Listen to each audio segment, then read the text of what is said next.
Motijheel ideal স্কুলের চতুর্থ শ্রেণীর শিক্ষার্থী আইহান ছিল নিজের ক্লাসের ক্যাপ্টেন। পড়াশোনায় মনোযোগী থাকায় তাকে ঘিরে ছিল বাবা মায়ের আকাশ ছোঁয়া স্বপ্ন। কিন্তু আইহান এখন দূর আকাশের তারা।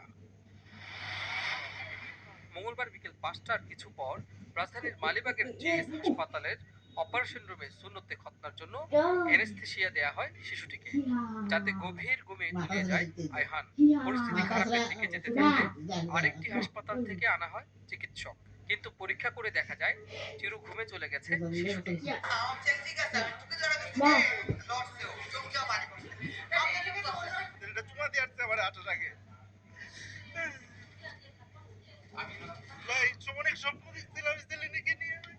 হাতে ধরে মেরে ফেলছে ভাই, হাতে ধরে আমরা পায়ে ধরছি ভাই। আধা ঘন্টা পরে ভাই কি অবস্থা, 10 মিনিটের ভিতরে বাইরে ঢুকতে দেয় না, আমরা পায়ে ধরছি ভাই, পায়ে ধরছি ভাই।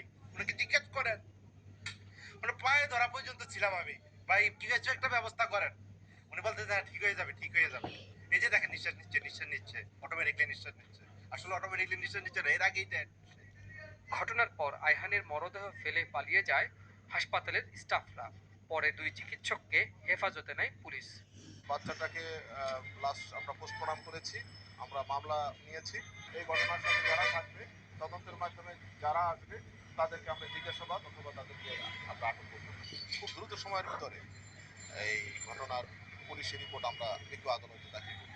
তাদের ডকুমেন্টগুলো ঠিকমতো আছে কিনা, তারা আদৌ ডাক্তার কিনা, বা ডাক্তার থাকলে তারা যে বিষয়গুলো যে ট্রিটমেন্ট করেছে বা যেভাবে করেছে সেটা এক্সপার্ট দিয়ে আমরা বিজ্ঞ আদালতের কাছে আমরা লিখব।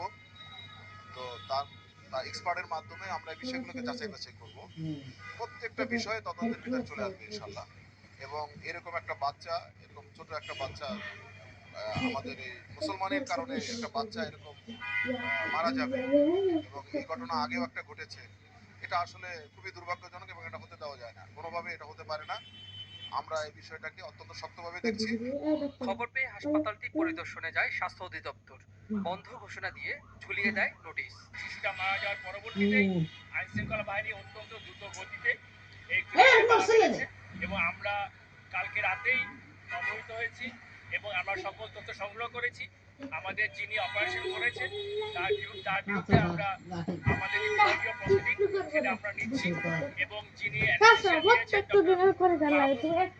মোর্শেদ ওনাকে গ্রেফতার করা হয়েছে এবং ক্লিনিকের একজন পরিচালক ডক্টর মুক্তাদিন ওনাকেও পুলিশ কাস্টডিতে নেওয়া হয়েছে। যদি অভিযোগ সত্য হয়ে থাকে আমি বলতে চাই যে সর্বোচ্চ কঠোর ব্যবস্থা আমরা নেব।